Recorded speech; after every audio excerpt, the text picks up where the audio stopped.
Hey friends, today on Gardening with Creekside, we are going to plant a whole slew of gorgeous violas in the newly renovated front yard flower beds. It is going to give us gorgeous color throughout the fall, the winter, and into spring. So I am so excited to add these beautiful violas to the garden. Also, Jerry and I are going to do a little bit of amending with our soil where we had to have some construction done, of course, with this whole front yard renovation along the driveway, and we're trying to get grass growing. Well, it's going a little slow in this one area because the soil is not so great. So we have got some beautiful topsoil that we're going to be using from Espoma, and then we can reseed on top of that, and it should just take lickety split.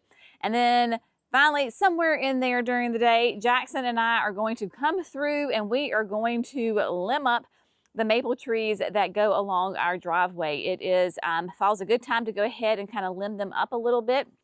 I have not limbed these trees in quite a few years, and they're starting to get a little low and give a little bit too much shade to the privacy berm up at the top. So we're going to do that. So it's just going to be a fun day here in the garden.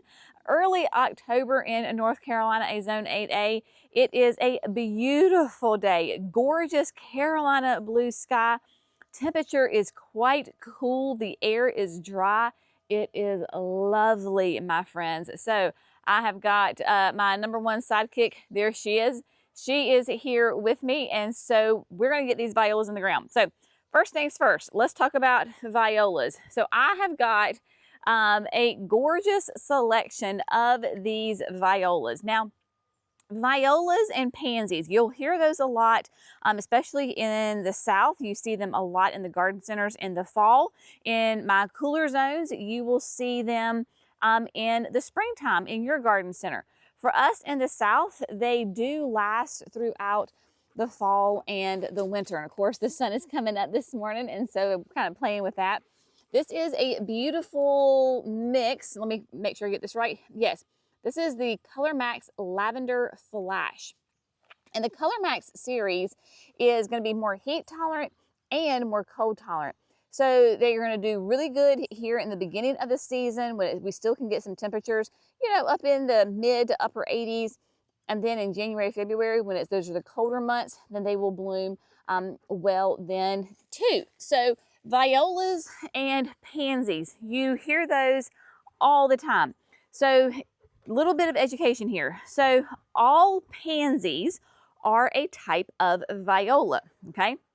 So a pansy is a type of viola. However, all violas are not pansies. So violas themselves, sometimes they'll call them Johnny Jump Ups, will be a lot of a smaller bloom on them, but there's more blooms per plant. Pansies, of course, those big, fat, beautiful faces on that little plant, but there'll be a fewer blooms on it. So it just depends. Some people love violas, some people love pansies. Of course, I'm in there where I do a lot of both of them. I tend to do a little bit more violas because they are more consistent for me as far as the blooms. They do need full sun, so a minimum of 6 hours. This is the first time I've been able to plant them in the front yard because I never had any room in the front yard because the boxwoods took up the entire bed. So what we're going to do today is take this lavender flash and we are going to come on the front side. It's a little easier to tell it. Let me go to the shade here. That sun, I tell you, she's a little booger boo. I'm glad to see her. But sometimes when you film, it kind of makes things a little challenging. So what we're going to do, this is a good spot to show you. So we're going to come between each of the Perfecto Mundo pink carpets, and we're going to come dead center, and I'm going to pull back the mulch. Probably going to use my power planter auger just to help me move a little faster. And we're going to plant 4 violas pretty close to each other, dead center between each of the azaleas. Now, I can do that because, of course, my azaleas are not going to be putting on a ton of top growth in the wintertime, right? They're focusing on their root growth. So I know that these azaleas are not going to come and like explode and cover up the violas this winter. Ain't going to happen. But what it will do is those violas will fill in, and we're going to go from the top of the driveway all the way around to the corner of the Hortsman. There's 22 spaces I counted. And so we're going to put those 4 violas pretty close to each other. So they're going to look like one big mass, grow together, and be absolutely gorgeous. So we have got that. Then I have got some little pockets in here that we're going to do as well. I've got to figure this out, but I think I can do a little pocket right here. And then on the other side of the chameleon grass beside the mucho gusto, we can do one right here. So we're going to do that. And then in this bed, it lends itself much more naturally. So we're going to do a nice mass planting right here, a swoosh here. And then I've got a little bit of a hole right here. So we're going to do another nice planting right there. I do have 10 trays. I had ordered 6, but the wholesale nursery that we got them from messed up and sent us 4 extra. Oh my, what is a girl to do? But I have 4 extra flats of free violas. Oh geez, it's such a hard dilemma. So that's why I'm using so many, because I have so many of them. And then I think what I'm going to do is also take some up to the terrace garden and put some along the back retaining wall. So we're going to have some fun in the garden this morning on this beautiful October morning. Again, really super simple, y'all. I'm going to pull back my mulch, that way I don't mess it up. I'm going to do like an assembly line. Go back and pull the mulch back on everything, then go through, drill holes on everything, biotone, always use biotone even when I'm doing my annuals, and then go back through and place the plants. That way it just kind of be a little assembly line and I can just move on down the road. So that is what we're going to do, is get these babies in the ground.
My friends, so I got the violas planted in the front yard.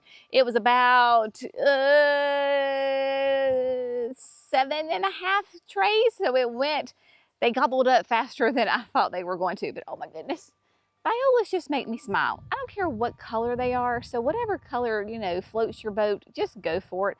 They are so stinking cute and happy and cheery. So when we planted them, Jerry came down and he was helping me, but I did that whole system as far as, raking it back. I had my little hand rake, so we raked them back. The 9-inch of the Jenny's Edition worked great. I didn't have to go deep. It was more about going wide. Sprinkled the biotone in there, then came through and planted them. You can see that when I planted them, I put all 4 of the little plugs, plants, the roots, all together. So I just put them together in one big mass, and then there you go. So they go all the way down, and because it is a blend, right? So, and I was grabbing out of the tray, y'all. I was not trying to like mix colors or anything. Whatever was beside the next, where my hand grabbed, that's what I got. So they're going to have, within the flower bed themselves, you're going to have some color variation. And like I said, just so happy and so cheery. And then of course that color will go great with the Perfecto Mundo pink carpets. So they go all the way around to the end. And I do have some anemone bulbs corms in this bed. I don't know what will come up because we added soil to it and we were moving stuff around. So I don't know what's actually going to come up in there. That's a blend of like whites and pinks and purples, blues. So I ordered some more. So these are going to be pure white and they're double. So I figured whatever does come up, then that's great. And they can go in there because the anemones for me will be perennials. And then I did order some more of the same blend that I'm going to put in along the walkway. So I think they're supposed to arrive tomorrow, so I'll probably do that next week. And then here we go, got the cute little pockets of violas. I would say a pocket of pansies, but it's not. It's a pocket of violas. So we have one here, and I did not worry about like evenly spacing them, y'all. I just slapped them in there because they're going to grow together and look like one big mass.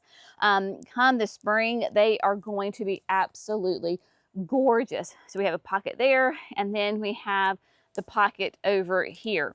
So it's noon right now. This spot was in sun earlier in the morning. Now it's in shade. It will be back in sun because you can see how the sun is creeping, and so it will come over. It is so interesting for us. I mean, it is for everybody. I just don't know if most people like recognize it. The difference of like where the sun is in going into like fall, winter versus summertime. It is just so interesting to me how the sun is in such different positions in the sky. So that's just something, a little notice that I noticed that is interesting, you know, especially on this garden and even my shade garden. All right, now, Jerry's on the phone, but what we're going to be doing, he's going to be doing, I'm gonna talk and he's gonna work here in just a second. So we have this area, and a couple of y'all have asked about this. So obviously, you know, this is where we put in the edger right along the driveway. We did it on both sides, of course. So you notice that we have this bare soil right here, and then we have a little strip of it on this side. So like right here. And people were asking if we were going to make, you know, are we going to turn those into flower beds, or what was the deal? Like, why is there bare soil there? And the reason that there's bare soil is because when guys were putting in the edger, of course you had to dig out and make the trench because these edgers are buried for several inches.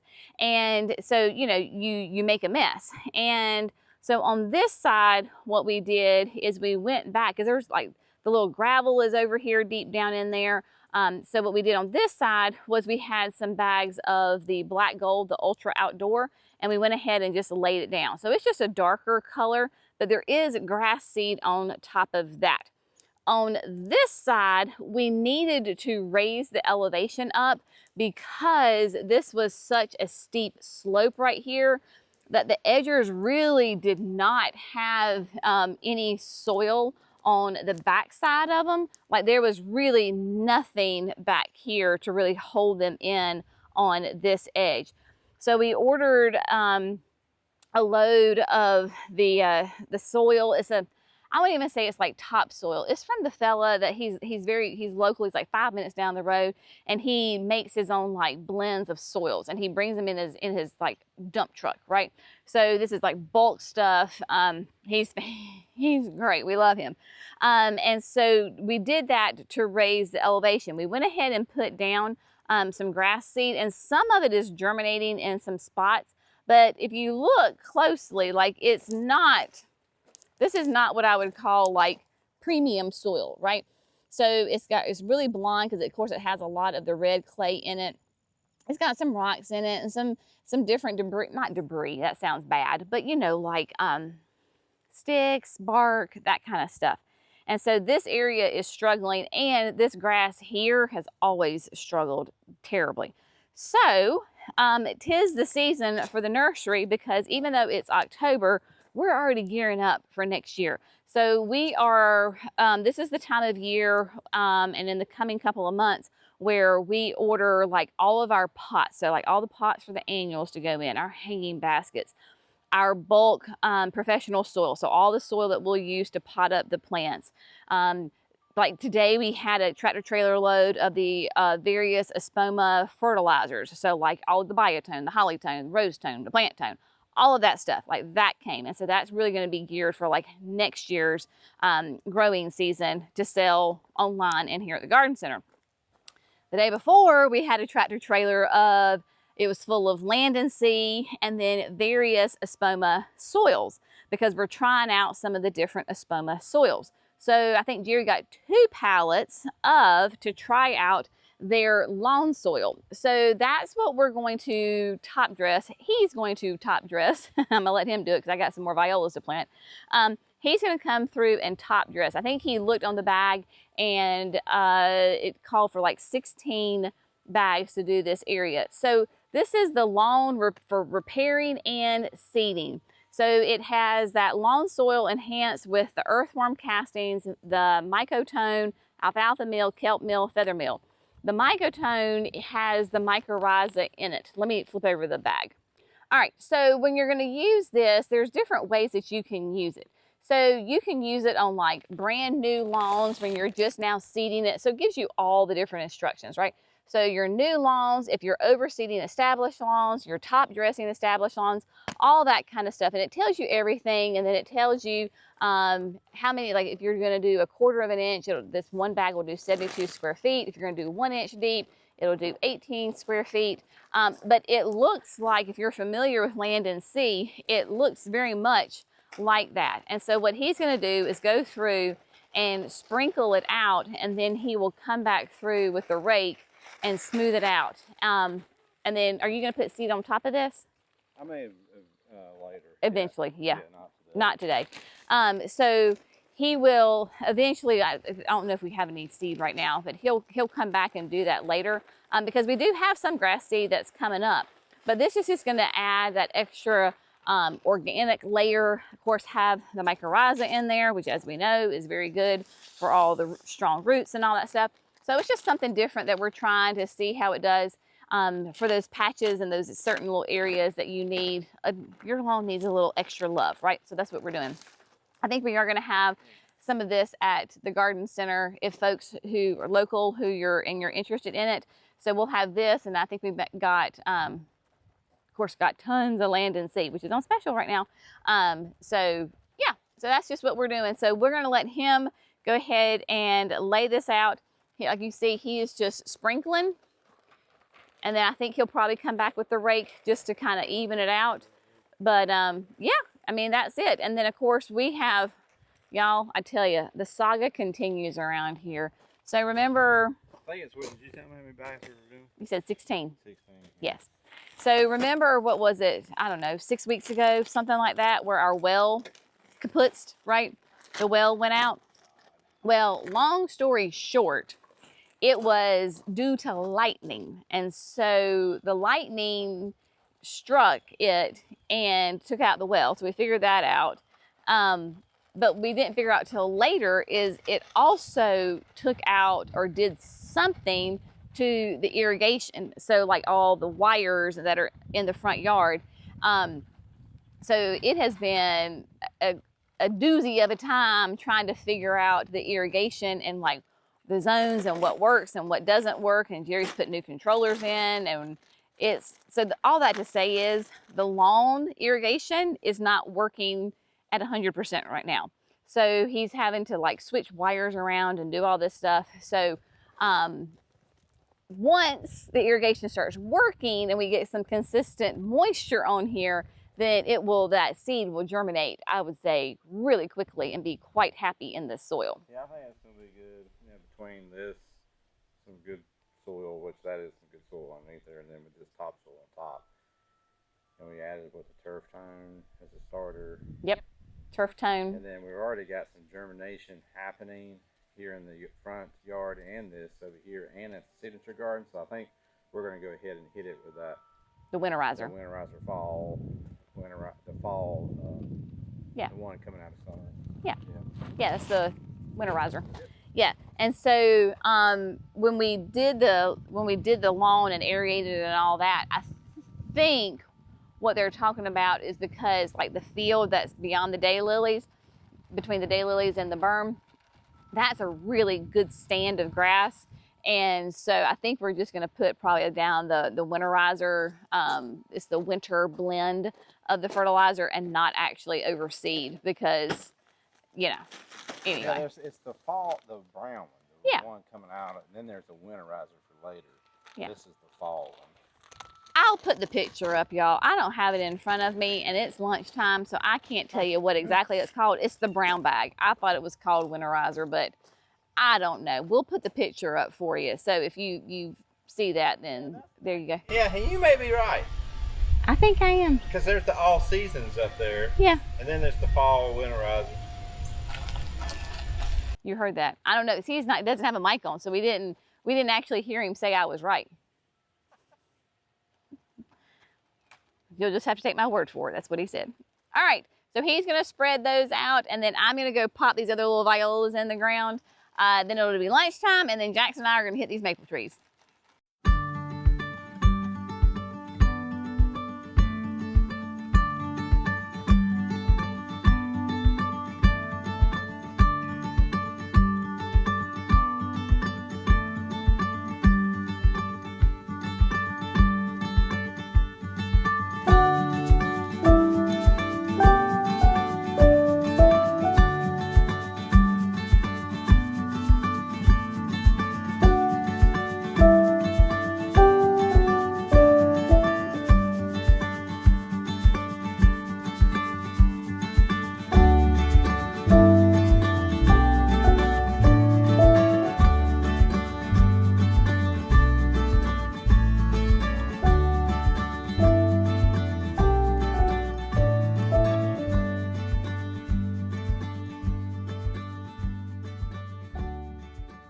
My friends, today's projects, they are complete. It's mid-afternoon. We just moseyed through the day and got those projects done. Man, it feels great. I'm not gonna lie. I just had a little time on the front porch drinking a healthy pumpkin spice latte. Not a lot of sugar in that thing. It was delicious. And I have to say, I was absolutely enjoying looking at the violas that are freshly planted. So you can see, obviously, some time has passed because how much the sun has come through, and the violas are all now nice and shiny and in the sun and just getting so happy. So, of course, all those are in to die. Only thing that we have to do with these guys is just really like within the next, I would say the next 2 weeks, is make sure that they get water. The ground was still nice and moist from all the rain that we've had in the past week or so. Of course, they were damp when I put them in. But while you're waiting on those roots to go out and search for all the good food and water and all the nutrients they need, just keep an eye on them, right? So they will let you know if they are dry because they will get a little limpy.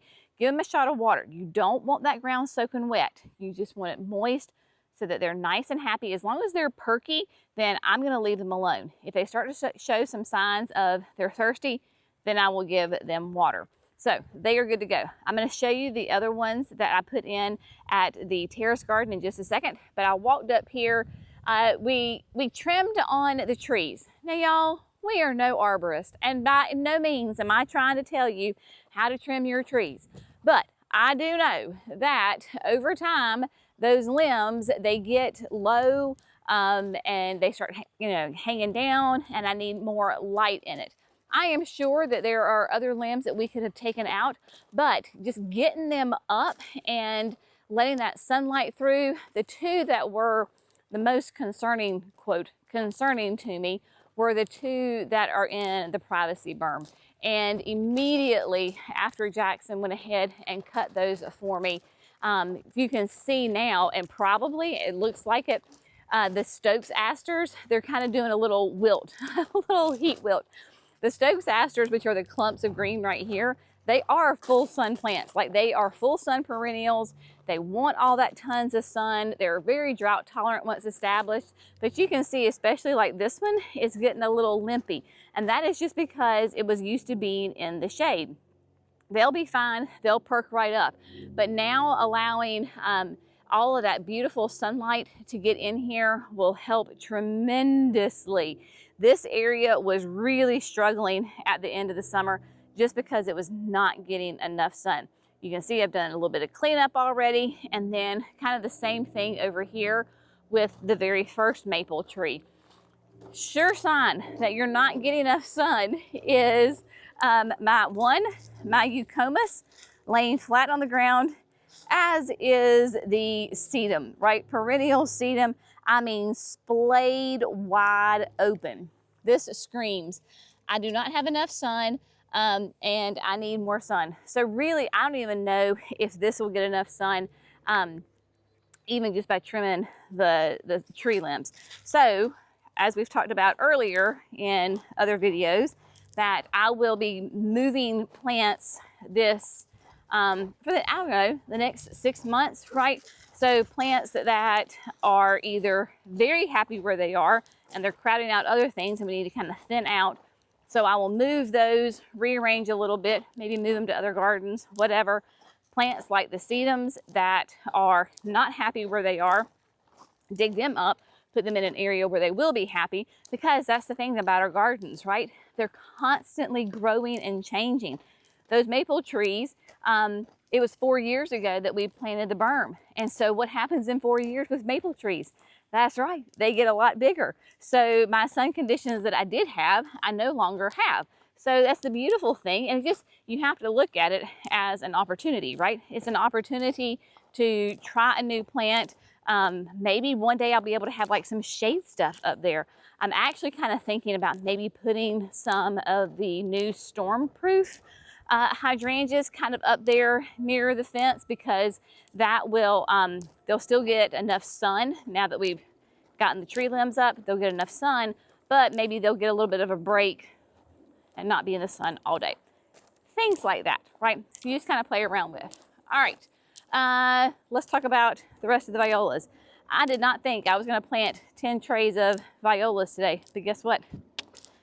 Challenge accepted, mission complete. So that is what I did. So here we go, my friends. Up here on the terrace garden, we have one box that is still planted, not for long. It is getting ready to get evicted. And so the summer annuals are very, very, very short-lived right here. But look at them, like little soldiers all lined up in a row right here on the edge. So I probably won't be very long, and they're going to grow together as one big mass. Roughly, your violas are going to be about 8 inches wide or tall. It's really like an 8 to 10 inches tall and wide. So by putting them here along the whole wall, this will be really fun because they will just fill in, look like one big huge mass plant all the way through. And with this spot is definitely a hot spot. Lots and lots of full sun. You've got the heat coming off, radiating off the stone. So these guys will do just fine. This garden is doing okay. It's doing pretty darn good. The only thing that I really need to do is I will wait for a freeze, and I will trim back my summerific hibiscus. These are the guaras, and so really, as rough as they're looking right now, I'm probably just going to go ahead and just cut them to the ground. Proven Winners sells them as annuals, but if you look on the plant tag, their hardiness zone, they really are a perennial for us. And they're so sweet. So this is one that still looks nice, right? So it has the little flowers on it and everything. But the other ones that are looking kind of rough, just go ahead and cut them down to the ground, and then they will come back next spring. But yeah, so there you go. So speaking of being up here at the garden boxes, very, very soon, like I said, we'll be taking out those last annuals right there. The rose will stay, so that's the Rise Up Amberness. It will stay. It will always stay right there.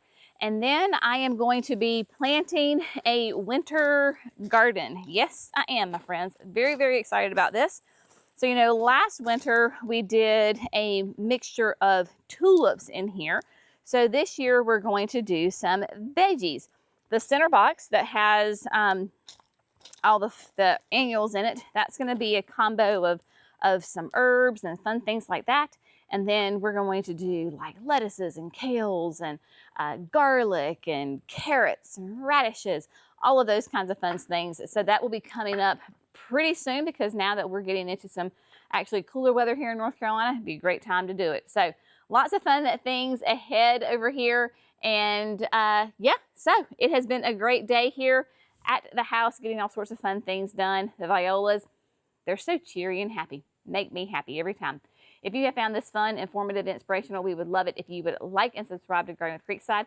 That way you don't miss those 5 videos that we do each and every week. As always, we so appreciate you. Thank you for all of your love and support. Y'all go have an absolutely amazing day. I saw this quote one time and it said, make today so amazing that yesterday gets jealous. I thought that was cute. Anyway, so y'all make yesterday jealous of today. Okay, bye guys.